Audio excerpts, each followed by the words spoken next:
안녕하세요. 김동섭입니다. 9월 8일 아침 시황 하도록 하겠습니다. 월요일이 미국은 노동절 휴장을 가졌고요. 화요일 오늘은 장을 열어서 마감을 하였습니다. 미국 장을 혼조세로 마감을 했고 다우는 0.7% 정도 하락, 나스닥은 강보합 정도로 상승하면서 마감을 했는데요. 생뚱맞게 델타 변이에 대한 우려가 시장에 나오면서 시장의 방향성을 약간 흔들었다. 이런 해석을 할 수 있고요. 델타 변이가 6일 기준으로 코로나 확진자 수에 영향을 상당히 미쳤다고 합니다. 그래서 4천만 명 정도가 확진자 수가 됐고요. 1일 기준으로 확진자 수가 13만 2천 명 정도, 그 다음에 1일 기준 입원자 수가 10만 1천 명 정도 된다고 합니다. 또 1일 기준으로 해서 사망자 수가 1385명을 이루고 있답니다. 그러니까 엄청나게 죽어나가고 있는 거죠.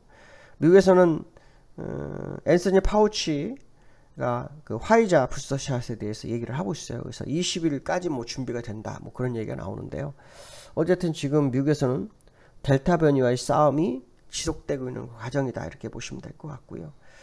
코로나로 인해서 이제 그 골드만삭스 같은 경우에는 4분기 성장률이 5.7%로 시장 예상치 6.2보다 낮아질 거다. 이렇게 전망을 하고 있고요. 모건 스탠리가 미국 주식에 대해서 비중 축소 의견을 냅니다. 이거는 좀 생각지 못했던 뉴스입니다. 그래서 비중 축소 이슈를 내보냈고, 이제 그로 인해서 미국이 투자가들이 약간 꺼리는 상황이 될 수 있는 게 아닌가. 실제로 그 연준이 굉장히 좀 확실치 않은 시그널을 보내는 것 같아요. 왜냐하면 인플레이션에 대해서 제가 많이 말씀드렸을 거예요. 그쵸? 스탠퍼드 대학 니얼 퍼거슨이라든가 하버드 대학의 레리 서머스 같은 사람들, 아주 유명한 사람들거든. 어마어마해요. 경제학적으로 그들의 제자들이 세계를 누비고 있으니까. 근데 그들이 지금 그 인플레이션에 대해서, 일시적인 거에 대해서 의문을 제기하고 있거든요. 이 잘못하면 1960년대로 가고 있다. 이런 생각을 하는데 연준이 계속 버티고 있는 상황이거든요. 근데 이것이 실제로 어떻게 될지는 좀 봐야 될 것 같습니다. 저는 이 연준이 깜짝 쇼를 해요. 저는 그걸 몇 번을 봤어요. 깜짝 쇼라는 게 제가 한 번을 말씀드렸었는데, 서브프라임 모기지터였던 2007년도 11월 때도 금리 인하 순식간에 벌었어요.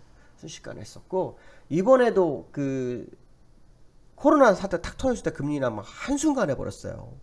그게 연준입니다. 그러면 올리는 것도요, 한순간 할 수 있어요. 예전에 그 연준 의장 중에 폴 볼커라는 사람이 있어요. 그 사람도 그냥 한 방에 다 했습니다. 그러니까 제가 우려되는 게 뭐냐면, 테이퍼링도 끝나지 않는데 금리 이상으로 가버리는 이상한 일이 벌어질까봐 두려운 거고요. 아니면 동시다발적으로 진행이 될 수도 있어요. 그래서 물론 이것은 제 개인적 생각입니다. 이것이 여러분들한테 우려를 주고 싶어서가 아니라, 제가 보는 관점에서는 테이퍼링이 벌써 진행이 돼야 되거나 9월에 진행이 돼야 되고, 그 다음에 순차적으로 빨리 그 시장 유동성을 걷어들인 다음에 2023년도에 가는 게 정석이지, 이거를 더 끌어서 인플레이션이 더 나오게 되면 그런 우려가 있을 수 있다는 얘기입니다. 그게 된다는 얘기가 아니라. 그래서 그 부분이 좀 저도 상당히 좀 걱정이 좀 많이 되고 있다. 문제는 뭐냐면, 미국은 그렇게 해서 살아난다 할지라도 전 세계는 충격이 쉽사이기 쉽거든요. 신흥국 같은 나라, 우리나라 같은 나라는 바로 충격을 옵니다. 그래서 그런 게 조금 걱정이 된다, 이렇게 말씀드리고 싶고요. 지금 미국 시장 보면 0.76% 하락했고, 나스닥은 강보합입니다. 이게 사실 상승했다고 좀 어려운데 어쨌든 강보합으로 끝나는 모습이죠. 차트를 좀 보시면 다우는 여전히 확실하게 76주에서 밀어내는 모습이고, 이렇게 되면은 20주선 가격이 문제가 아니라 지금 20주선을 오지도 않았죠. 그러니까 조정도 안 준 거예요. 안 준 건데, 일단 중요한 것은 뭐냐면, 추세의 목표치를 채우고 변곡수가 맞아 떨어졌다라는 거. 그거는 결코 좌시하지 않습니다. 그냥 시장이 그냥 무너지게 이렇게 서서히 내려오게 될 확률이 되게 높기 때문에 확인을 계속 해보시기 바란다고 말씀드리고 싶고요. 그 다음에 나스닥 올랐죠. 그렇지만 분명해서 뭐냐면 변곡수에서는 하나 정도 차이가 날 수도 있고 공간이 아까 있다고 말씀드렸어요. 그래서 다우를 봐라 하는 이유도 바로 그겁니다. 다우가 그거 하면 나중에 우리나라도 마찬가지입니다. 코스피나 코스피 내려올 때 코스닥이 살짝 오르다 결국 코스닥이 빨리 내려오는 것 같이 똑같이 나스닥도 같은 현상이 나타날 수 있다는 거. 그러니까 핵심 키포인트 기준 포인트가 다우 기술이라는 것을 다우 산업이라는 것을 뭐 잊지 않도록 하시면 좋겠다라고 말씀드리고 싶고요. 두 번째는 프랑켈 교수가 에브리싱 버블이 곧 터진다 뭐 이런 얘기를 합니다.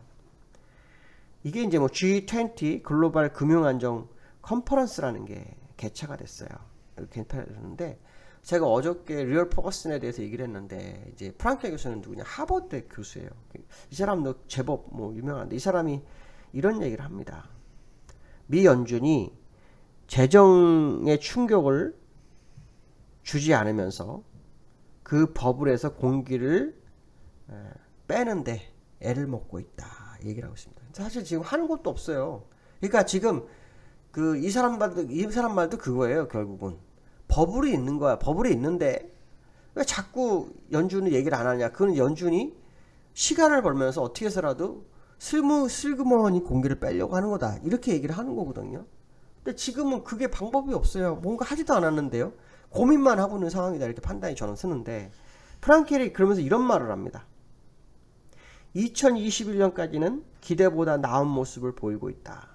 그렇지만 하방 위험이 자명해 보이며 everything 버블, 그러니까 모든 버블이 현상이 곧 터질 것으로 보인다. 이렇게 얘기하고 있습니다. 터질 것이다. 이렇게 얘기를 합니다. 그러면 지금 석학들은 다 버블이란 얘기예요. 이 시장이. 모든 석학들은 버블을 인정하고 있는데 연준만 버티고 있는 거야. 그게 이 사람이 말한 거죠. 아까 것처럼 재정에 충격을 주지 않으면서 그 버블에서 공기를 빼는 일을 지금 연준이 하고 있는 거냐. 그러면 그게 우리가 눈에 보였는데 그렇지 않은 것 같다는 거죠. 그러니까 터질까봐 조마조마한 것 같아요. 제 느낌상으로 터질까봐 조마조마하고 그 타이밍을 노리는 것 같다는 그런 생각도 상당히 든다 이렇게 말씀드리고 싶은데요. 두 번째 이슈를 말씀드린 이유는 딱 하나입니다. 누구나 인정하는 버블. 러시아 중앙은행에도 인플레이션에 대한 부분 다 인정하고 있는데 이 버블이라는 게 인플레이션을 말하는 거잖아요. 그렇죠? 인정하고 있는데 연준만 인정하지 않고 있다는 거. 그게 문제입니다. 우리나라마저도 버블이 있다. 우리나라는 인플레이션요. 미국처럼 5%가 아니에요. 2%대예요. 근데 우리나라 어떻게 합니까? 바로 금리 인상하잖아요. 이게 정상이라는 거죠. 그러니까 연준이 제가 걱정하는 게 뭐냐면 시장과 약속을 어길 수도 있겠다라는 생각도. 한번 어겼죠. 2023년도 금리 인상 안 한다 할 때 인상으로 바뀌고 그것이 또 2023년도라고 얘기를 하면은 뭐 6월, 12월 이렇게 할 수도 있어. 이렇게 생각할 수도 있는데 그렇죠? 연준 부의장 클라리다는 연초에 한다 그랬습니다. 그러니까 이거는 점점 더 금리 인상이 빨라지고 있는 상황이라는 거죠. 시기가. 이런 거는 시장과 약속이 점점 어겨지고 있는 그런 상황이라고 생각한다면 주의를 기울일 필요성이 있다. 이렇게 말씀드리고 싶고요. 세 번째로는 역외환율이요. 장중에 1165원을 터치했었어요. 종가는 1162원 정도에 끝났는데 중요한 것은 뭐냐면 1160원을 돌파했다는 겁니다. 이 원달러의 모습을 좀 볼 필요성이 있는데 원달러는요. 이번 주에 60주선 1166원, 1165원, 1166원 사이 가격 120주선 이걸 돌파하는지를 확인하셔야 됩니다. 이게 돌파가 되면 상당한 얘기가 달라지게 됩니다. 그래서 그 가능성이 어제 미국 시장에서 보였고 그렇다 그러면 오늘도 시장에는 그 영향을 좀 보일 수 있지 않을까. 특히 삼성전자 제가 어저께 그 유료 회원에는 제가 문자로도 보내줬었는데 중요한 가격대에 와 있습니다. 그래서 싸움을 어떤 식으로 벌이는지를 오늘도 확인한 하루가 되셔야 되지 않을까 이렇게 말씀드리고 싶고요. 내일이 쿼드러블입니다. 우리나라 시장이 변동성이 들어올 수 있는 아주 중요한 위치에 있다는 것을 염두에 두면서 시장 대응을 하시는 게 맞지 않을까 이렇게 말씀드리고 싶습니다. 오늘 여기까지 하겠습니다. 감사합니다.